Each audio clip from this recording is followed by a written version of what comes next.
ഈശോമിശിഹായിൽ ഏറ്റവും സ്നേഹിക്കപ്പെടുന്നവരെ, പൈശാചിക ശക്തികളെ ഭയപ്പെടുവാനല്ല, പൈശാചിക ശക്തികളുടെ മേൽ ചവിട്ടി നടക്കുന്നവരായിട്ട് മാറുവാൻ പരിശുദ്ധാത്മാവ് നമ്മളെ ഓരോരുത്തരെയും ബലപ്പെടുത്തട്ടെ എന്ന് പ്രാർത്ഥിക്കുന്നു.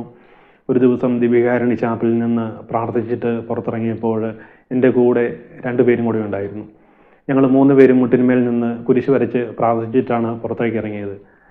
അപ്പോൾ എൻ്റെ കൂടെ ഉണ്ടായിരുന്ന ഒരു ചേട്ടന് കുരിശ് വരച്ചപ്പോൾ ഈ മുഖത്തോടെ കൈ അങ്ങോട്ടും ഇങ്ങോട്ടും ഓടിക്കുക മാത്രമാണ് ചെയ്തത്. അപ്പോൾ ഞങ്ങൾ ഈ കുരിശ് വരയ്ക്കുന്നതിനെക്കുറിച്ച് ഇങ്ങനെ സംസാരിക്കാൻ തുടങ്ങി.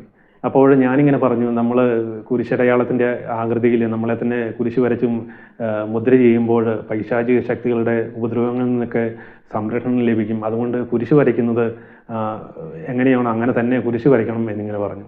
അപ്പോൾ ഈ ചേട്ടന് മനസ്സിലായി ഞാൻ ഈ ചേട്ടനെ ഉദ്ദേശിച്ചാണ് പറഞ്ഞത് എന്ന് മനസ്സിലായപ്പോൾ ആ ചേട്ടൻ പറഞ്ഞു, വൈദികർ നമ്മളെ ഹന്നാൻ വെള്ളം തെളിച്ച് നമുക്ക് വേണ്ടി പ്രാർത്ഥിക്കുമ്പോൾ ഒരു തുള്ളി ഹന്നാൻ വെള്ളമൊക്കെ നമ്മുടെ ദേഹത്ത് വീഴുകയുള്ളൂ, അല്ലാതെ ഒരു ബക്കറ്റ് ഹന്നാൻ വെള്ളം കൊണ്ട് നമ്മുടെ തലയിലേക്ക് ഒഴുകുകയല്ല ചെയ്യുന്നത്. അതുകൊണ്ട് കുരിശ് വരയ്ക്കുമ്പോൾ ഇങ്ങനെയൊക്കെ കുരിശ് വരച്ചാലും അതിൻ്റെ സംരക്ഷണം ലഭിക്കും എന്നിങ്ങനെ പറഞ്ഞു. അപ്പോൾ എനിക്കൊരു വിഷമം തോന്നി, കാരണം ഞാനൊരു നല്ല കാര്യമാണല്ലോ പറഞ്ഞത്.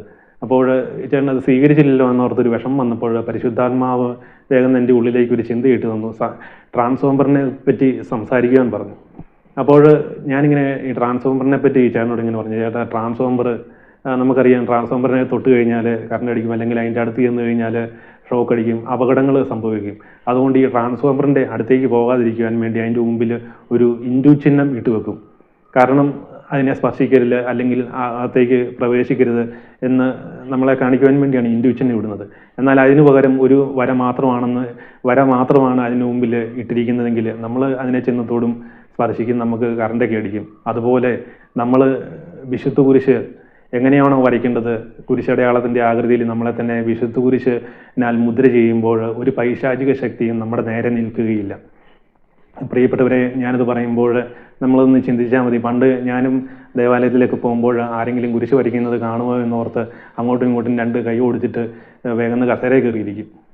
നമ്മളൊന്ന് ചിന്തിച്ചാൽ മതി, പലരും അങ്ങനെയാണ് ചെയ്യാറുള്ളത്. പ്രിയപ്പെട്ടവരെ, വിശുദ്ധ പൗലോസ്ലീഹ ഗലാത്യക്കാർക്ക് എഴുതിയ ലേഖനം 6-ാം അധ്യായം അതിൻ്റെ 14-ാം തിരുവചനം, നമ്മുടെ കർത്താവായ യേശു ക്രിസ്തുവിൻ്റെ കുരിശിലല്ലാതെ മറ്റൊന്നിലും മേന്മ ഭാവിക്കാൻ നമുക്ക് ഇടവരാതിരിക്കട്ടെ.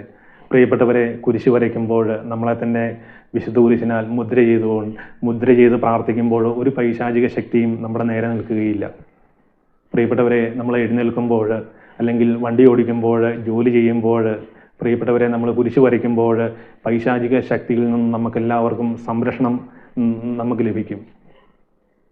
പ്രിയപ്പെട്ടവരെ, ഇന്നു മുതൽ വിശുദ്ധ കുരിശ് വിശുദ്ധിയോടുകൂടി കുരിശടയാളത്തിൻ്റെ ആകൃതിയിൽ എങ്ങനെയാണോ വിശുദ്ധ കുരിശ് വരയ്ക്കേണ്ടത് ആ രീതിയിൽ തന്നെ കുരിശ് വരച്ചുകൊണ്ട് യേശുവിൻ്റെ കുരിശിന് മഹത്വം കൊടുക്കുന്നവരായിട്ട് മാറുവാൻ നിങ്ങളെ ഓരോരുത്തരെയും പരിശുദ്ധാത്മാവ് സഹായിക്കട്ടെ എന്ന് പ്രാർത്ഥിക്കുന്നു. പരിശുദ്ധ അമ്മ മാതാവിൻ്റെ മാധ്യസ്ഥവും സാന്നിധ്യവും വിശുദ്ധ മിഖായേൽ ദൂതൻ്റെ സംരക്ഷണവും എപ്പോഴും നിങ്ങളോട് കൂടെ ഉണ്ടായിരിക്കട്ടെ എന്ന് പ്രാർത്ഥിക്കുന്നു. Ave Maria, praise the Lord, hallelujah.